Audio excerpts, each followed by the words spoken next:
Thanks for tuning in to Season 2 of the Hollow Points Podcast. Don't forget to subscribe, like, comment, and share. And what do we do, Coach? We accept the challenge of providing dangerous, thought-provoking, and sometimes controversial insights into life's most common topics. Get your mind right, yeah. Get your mind right. If you're a good parent, your kids don't know at a young age all the ins and outs and sacrifices and all that. They just see the results of it. And so they become inclined to believe it just shows up. Like it's just man, every time I go in the refrigerator, open it, the light come on, and it's cold, and there's stuff in there. Like man, that's how refrigerators work. So when they go to Lowe's and they open the door, they be like, "What the fuck is wrong with this refrigerator?" It ain't been activated. Right, That's you gotta right. That's right. you They gotta get our activate this one because my favorite stuff should be inside of here. Exactly. I remember my daughter was young. We went and looked at a refrigerator, and it was a big one. Well, the one that she saw was a big one. And I know for a fact she thought when she opened it, not only because it was so big, she thought it was going to be more of the stuff that she's used to seeing in there. Like it had the capacity for even more of her Go-Gurts and whatever the fuck she was on at that time. And she opened it, the disappointment in her face, man. And I was like, "What did you think was?" She was like, "What's wrong with this refrigerator?" We had the conversation, but that's where that story came from, real life. And so, to kind of circle back with you on that, that's the tough part about these kids, man. You got to really figure out what are you willing to lose in yourself for your child. And some parents think that I'm willing to give it all for my kid and this and that. And if you got more than one kid, shame on you.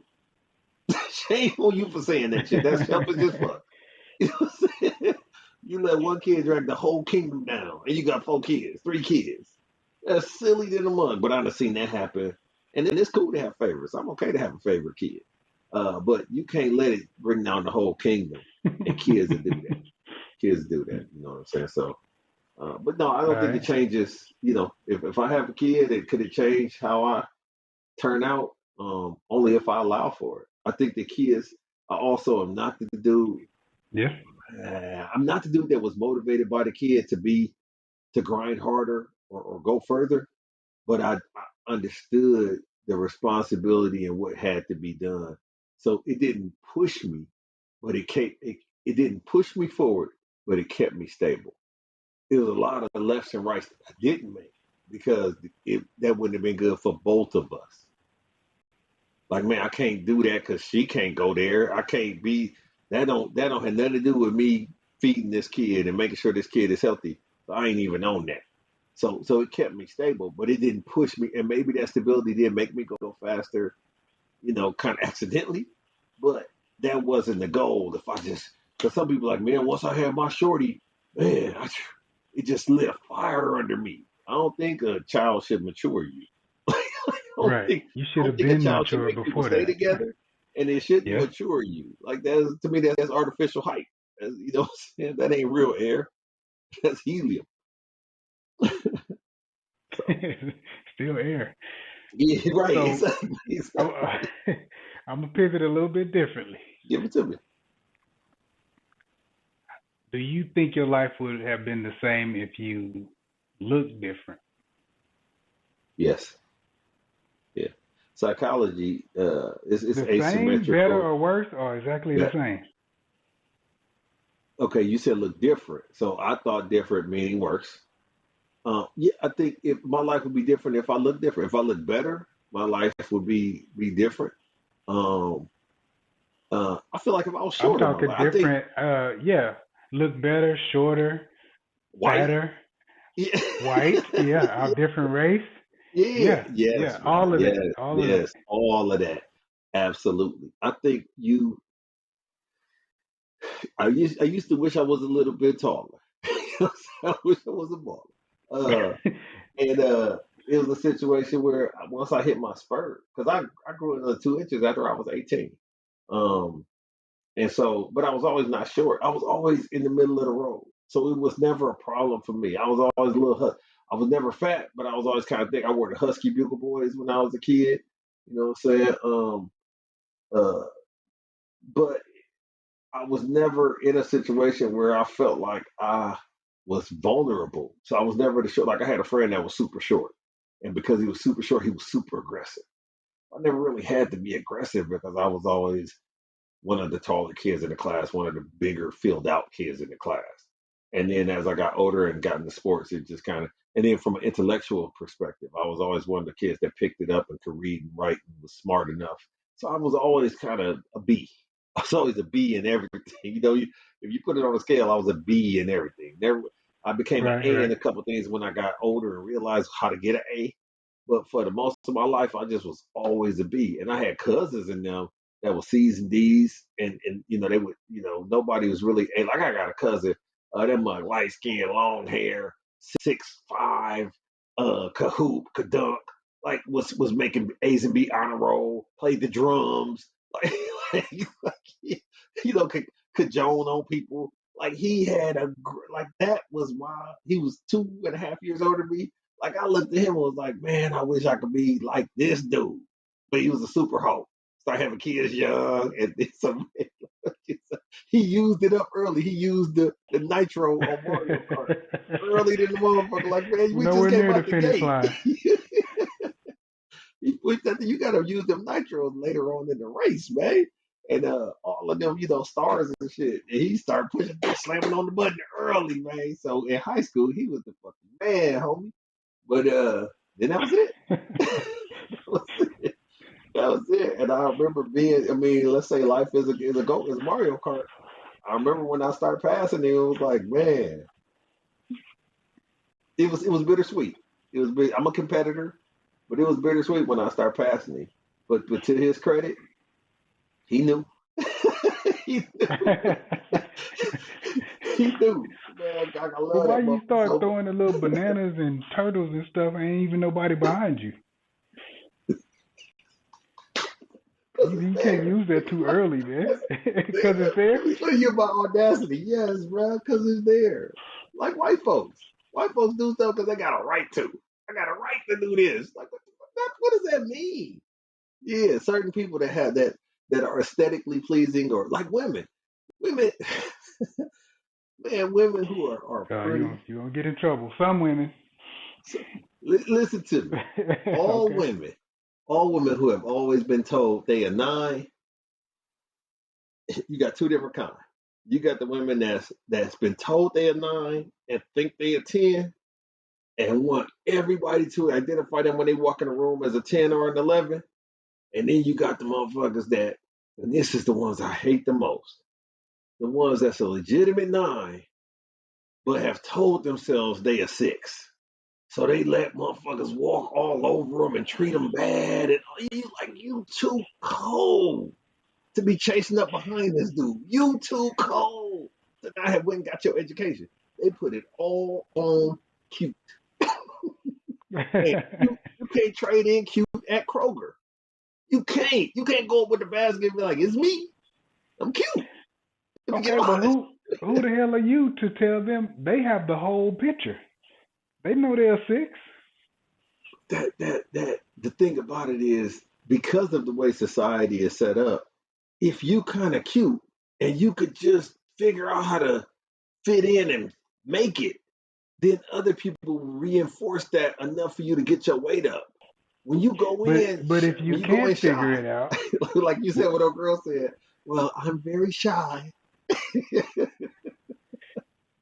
Yeah, constantly. Like, keep telling me you shy. Like, what are you trying to program me with? Shy people don't say that they shy. I've been shy. Hey, everybody. I have an announcement to make. I'm shy. Like, your name is Shy? Cheyenne? What's your name? Because you obviously ain't shy. But that's what they've been told to make it seem cuter. Like a ditzy blonde, a cute, shy, innocent girl that don't think. I remember, and we talked about this on previous pod last season, but I remember high school, a girl said, you would be cuter if you didn't think you were so cute. The fuck? Like, that to me was like a riddle. A fucking riddle. But as an adult, I understand it, because there's women that are beautiful with stank attitudes. And they right. Let me say this, but this is the definition of terms.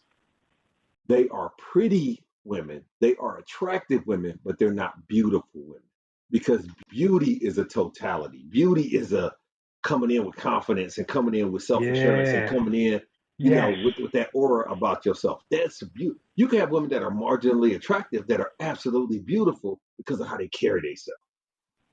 Yeah. So You know what I'm saying? if they outside 9 and they tell you they're a 6, I think you should believe them. It's hard to go against your lying eyes, man. I think that it's just like, when you cracked your cell phone and she said, you too handsome to have a cracked cell phone. You start to assign certain Yeah. attributes to the things that you find to be attractive. You start to put them in a situation. That's that bias, right? You put them in situations where you're like, she must be something because she's so good. How could somebody that fine, be mopping the floors at the Y? Like, this doesn't, if I go into the YMCA, there's a cold broad mopping the floor. I'm looking around like, where are the cameras? This is ridiculous because society doesn't allow How for did we that. get here? Right. Yeah. Right. If you ever took her on a date, you'll be confused. Like, how did we get here? I We swear to can't go God. no further. I don't even want an appetizer. I need to know how your life has led you to the Y. Absolutely. Here's the funny part, bro. And I'm going to say this, and people that hear this going to laugh. If I come into the Y and there's a beautiful woman mopping the floor at the Y, I swear to God, my mind is going to tell me her dad owned the Y. Dang, why Like are you her giving family so much must own credit? this Y. Yeah, her family must own this Y.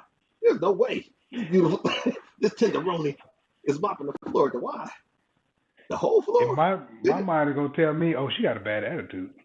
Oh damn! I'm gonna go straight to See, that. you'd have lived enough. See, I haven't been involved with so many nines that I understand how that works. So you'd have seen enough. You'd have seen too much in life. I'm at a point where I don't even want a 9 no more. Give me the 6. So here's the situation: the numbering convention. Why does it only apply to external beauty?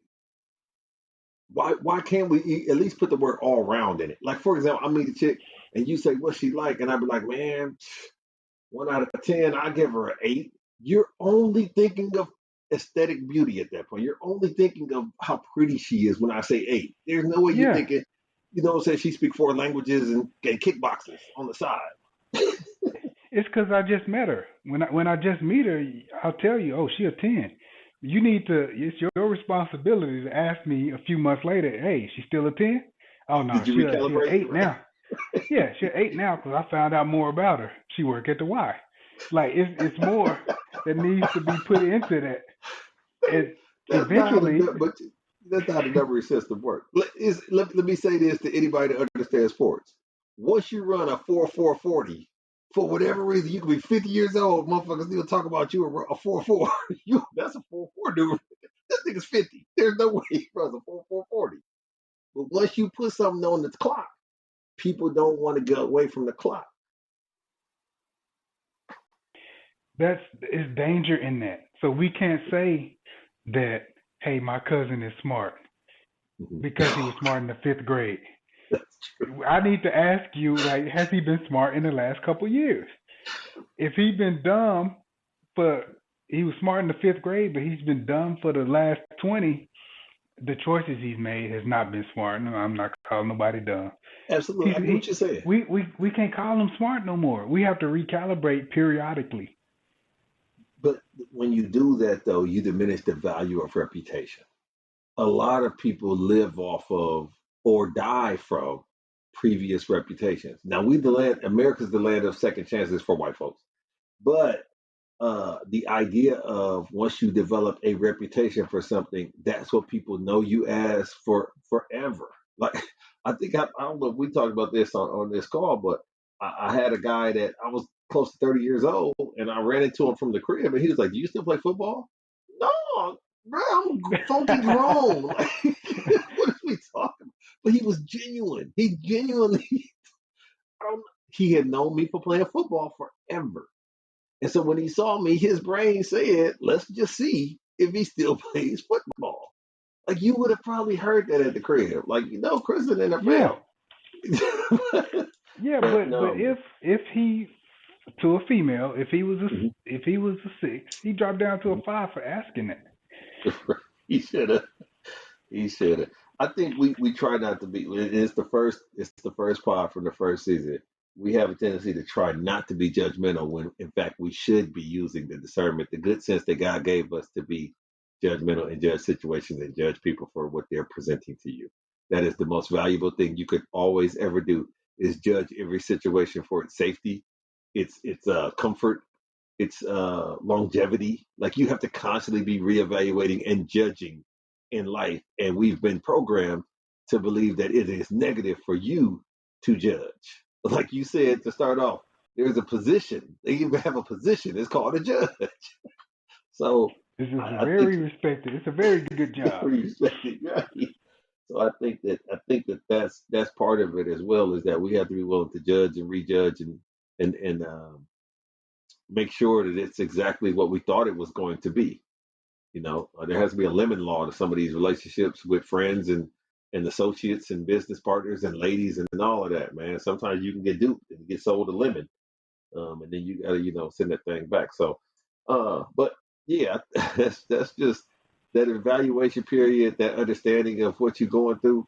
But in the idea of them having a sense where you can sit and blame others for the position you're in, you're only as much as you allow for someone to infiltrate your own personality. You can't give somebody that power over you. I remember when me and my girl first started talking, she would always be like, he made me go there, she made me go there. And I thought that was the weakest thing in the world. That so many people had power over you emotionally that you would go, and it was always in a negative capacity. She never said he made me give to St. Jude's or he made me. It was always he made me go home. Or he made me go there Right. negatively. So all these people have power over you negatively, but I've not heard of one time the preacher made you put more in the church. Like that conversation never came up. You know what I'm He saying? made me So spend my whole check. right. So I got a And question. Go finish your thought. I got a closing question. okay. So can we say that choosing the right partners, friends, we don't have no choice over parents and kids, but partners and friends, choosing those right people is the difference between us overachieving and underachieving. Is that true or false? I think it's true, but I think that I want to correct the statement that you made. Um, Okay. I'm gonna tell you the real. I'm gonna tell it real, like it is. I have about $4,000, and it's set aside for my brother. And I haven't talked to my brother in 10 years. If my brother ever need up to $4,000, he has it. No questions asked. No Mm-hmm. problem, Mm-hmm. no nothing, because I have that for him. He don't know it, but I got it for him. Now let me explain why that becomes valuable. I can never feel cheated by my brother. I can never feel like he owes me any more than what I'm willing to extend to him. So even though I have a parent, if my parent has shown themselves to be not worthy, I'm gonna provide her respect. I'm gonna provide him respect as far as the way the Bible set it up. But I only have so much to extend to that person, and there's a cutoff point. I don't owe them everything. I can't sacrifice the kingdom over that person that doesn't deserve it. So in every aspect of every relationship, there's thresholds, there's cutoff points, there's valves that you have to make sure that you recalibrate and reset and say, listen, I got this emotionally for you or financially for you, but I can't let that person go any further into that, or that's when the bitterness comes in. That's when the negativity. That's when you eating away at your soul and you not giving the best that you can to you because you didn't let this person get into arrears. They done took out more than what you were comfortable with.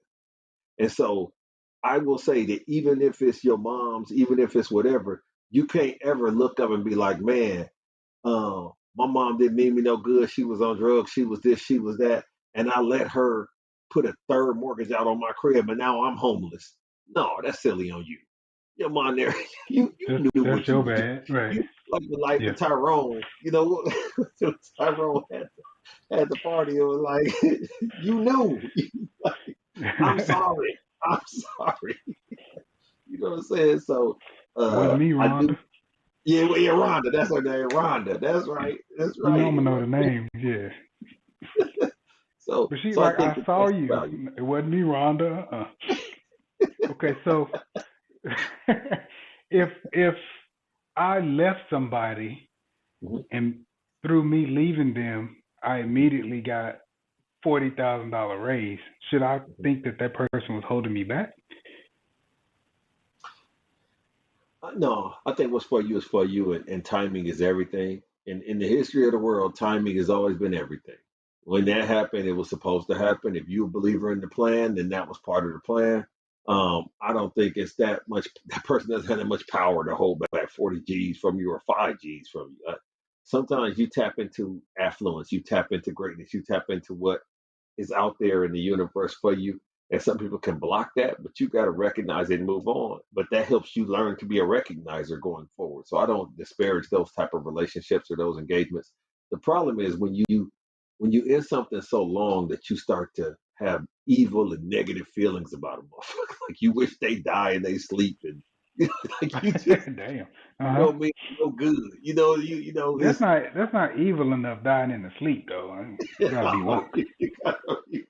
I gotta see your life leave your no. Die So I slow. think everybody want to be Miss Seeley. Everything you done to me. Um, but I think that I don't ever want to get to that point. I think in the relationships that I've not had any longer or discontinued, it was because I realized we was headed in that direction where I was going to be spiteful and vengeful and negative with another human being, and I don't want that on my soul. I don't want that on my residue. We no longer benefit each other. We're not as happy as frequently as we used to be. I need to bounce. I understand what happiness look like. It's just like what I'm saying. I've been doing this for a long time. I've been laughing and smiling for long, long time. So I know what that feels like, and I would like that more frequently. And you don't seem to elicit that as much as you used to back in the day. And so I got to move on. And I can walk away with my head held high because it's not a negative situation or there ain't no get back that has to occur.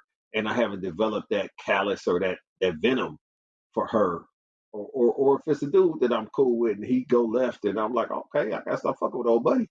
That's cool. It's man, ain't no problem. I gotta give them what they have at their disposal. I got boys that I'm cool with, cool enough with, and I know the level. I know what they can call me and ask me for certain things, and I say yes. Certain things I say no, I'm straight. No, thank you. You know what I'm saying? And I think that if you have the ability to assess it that way, you know what you have. Because everybody ain't got parents that got their best interests in mind. Everybody ain't got parents that's happy for them because they didn't came up and did something with their lives. They want credit or they want reparations or whatever. And that's not how parenting works. Parenting is not slavery or restitution and all this. But you got people that you can't tell nothing. You got people that always want to get what you got or trying to compete with you, and you didn't even know y'all was racing. But you got to put them people where they belong, and not let that influence your attitude and your energy, because that's the one thing that's happened in this life that I've had is that I realized everybody ain't about it, everybody don't want it, and the bad part about it is, even if it's off your plate, they got to eat. They got to, man, if you got it, we got it, and they can't see no different. You know what I'm saying? You win the lottery, they dividing the shit up on your behalf. You know what I'm saying? They didn't know you done win $10,000 and you got Right. a mom, a dad, and three siblings or two siblings that split 5 ways. What is we talking about? Y'all ain't put it on nothing about nothing. Didn't even know it. And I'm talking about splitting 5 ways. I ain't about that. It's not about fair or nothing like that, but you got to know what's good for you and put your own mask on first. All right. Any closing thoughts? Yeah. I think to close it out because we started off with who's responsible, or can this woman, and I think this becomes valuable for our listeners. Can this woman, can this man be truly responsible for your happiness, success, or lack thereof? And I got to say, nay, no. I got to say that when you start assigning, my point is when you start assigning responsibility outside of your sphere of influence or acceptance, if you let somebody kick you 5 times, they're going to kick you 5 times. That's the nature of people. They can only do what you allow for them to do. And if you allow for shit to go left, it's because you feel like you deserve shit to go left. It's like you said, who am I to tell her she's not a six? You know what I'm saying? Regardless of what She I says think, she a feel, and six. believe. When she says she a six, damn it, I'm disrespectful for not accepting and believing her. And I feel like that with folks. Don't ever let somebody feel. Don't ever try to assign responsibility or put that happiness up. Because then when they gone, if God take them early, you saying you can't be happy no more because they had the keys, so you can't go nowhere. They had the keys, no. But that accountability is where the greatest relationships, friendships, associations, parental dynamics come from. When y'all keeping each other accountable and keeping it real, bringing it to the square, and getting cutting off the fluff and the bullshit and saying, hey, this real. Like this how I feel, good, bad, or indifferent. Like we talked about today, you can't tell me how to feel. My interpretation might have been wrong, but the feelings was genuine and like I felt that. Right. So in that regard, I would say never allow for anybody to be responsible for your success or lack thereof, or your happiness or lack thereof. But you want to have agents of contribution. You have Yeah. mentors, you have pastors, you have whatever. Ministers thrive on making you feeling like they're responsible for your happiness or your blessings. No, they're accountable in the way in which they allow for you to tap in, and sometimes they informed, right, Mm-hmm. or consulted. But don't ever give up responsibility. In my perspective, my point is always understand that it's you. I learned it by watching you. Okay, it's you in the mirror. Right. And And that's what. I think I'm saying something different, but it sounds like the same toward the end. I Okay. think that the person that you're with and the people you surround you with, their support is definitely responsible for your success or your downfall. So if you want to surround yourself with a bunch of drug users and violent people who just don't care, you're gonna lose your job. You're gonna test positive for drugs. You're gonna spend more time on negative stuff than positive stuff. But if you surround yourself with positive friends, a positive woman who supports you, who's interested in uplifting you, I know it's a little selfish that she's uplifting herself too while she's uplifting you, but still it's for the team. If you surround yourself with people like that, they're responsible for your success. So when you have success, it's okay to say thank you or reward them for their support. Like the ball boy should get a ring too when the Lakers win. Right. Well, I'll say this too, though. You kind of sparked something up with me, and I think dudes need to understand this. You always on the side of justice, and the one thing I can I respect the am. shit out of is you never support me in the wrong. You be like, man, I fucks with you, but Oh yeah, it has nothing to on do this with one, you as a person. Yeah. absolutely. And I think that you need that on all facets, whether it be your boss or your boy or your lady. Somebody got to be that. That's the accountability I'm talking about, where they got to be like, look, man, I support you when in the right, but I can't just blindly. And that's where that we was talking about with the kids and the parents and my baby. I know that they didn't do this and this. Man, you know, you know, this.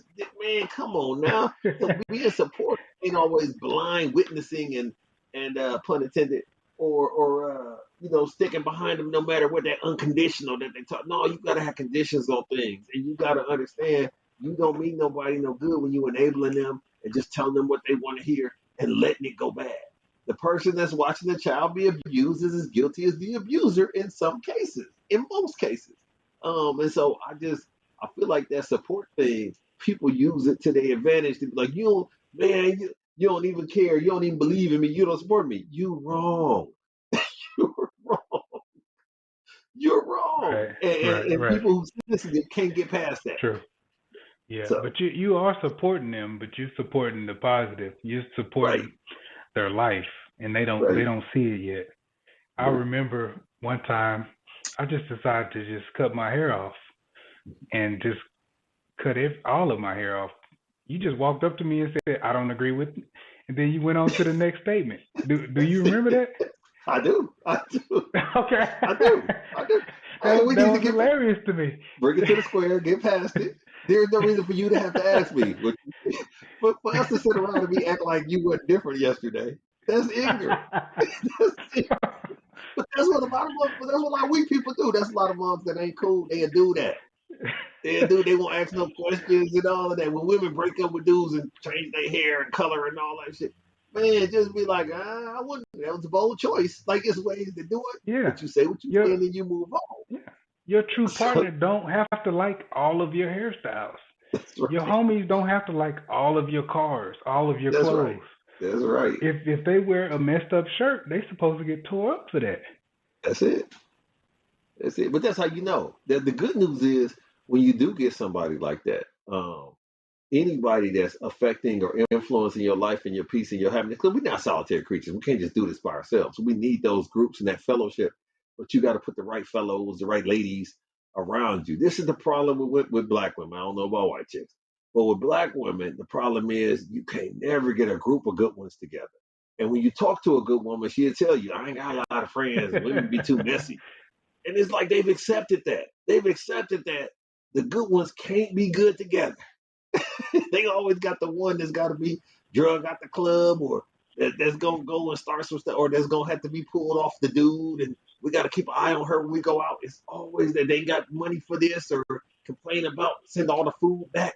You know, take her to the show. She talk all through the movies. Right. It's always one of them they've accepted. Man, we got to do another pod. But why is it there's not a big group of good ones, but you can find a big group of bad ones?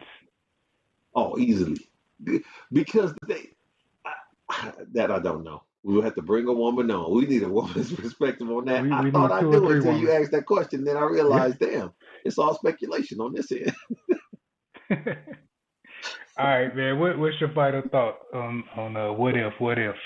Like Ruben said. My final point is this: if you believe in the plan, you waste so much time on the what ifs. Because the one thing you want to always do is be moving forward, progressively forward, and be thinking what could be. So if you're in a situation that you ain't comfortable with, what are you doing to become comfortable? Because a lot of times what you end up in is, I should have left this shit years ago, this job, this chick, this whatever, this church. I should have left this years ago. Something told me, and you got to believe your gut and your lying eyes. You got to go. And so I don't really get a lot of what ifs on my resume because when stuff start itching and stuff start kind of affecting me, I move just like that. So, and then luckily I've been blessed to be that way my whole life. Mediocrity is my nemesis. So when I feel like things is getting kind of slow and mediocre, I make moves. And it has proved to be successful for me from having peace, being able to eat what I want, drink what I want, sleep, how I want. And the kids is going to camps and doing fine academically and emotionally. So until that break, I ain't going to fix it. That's my point. This concludes another episode of the Hollow Points Podcast, where we act as your therapeutic outlet on topics many think about but are afraid to speak on. I get your mind right, yeah. I get your mind right, yeah. Oh, you're welcome.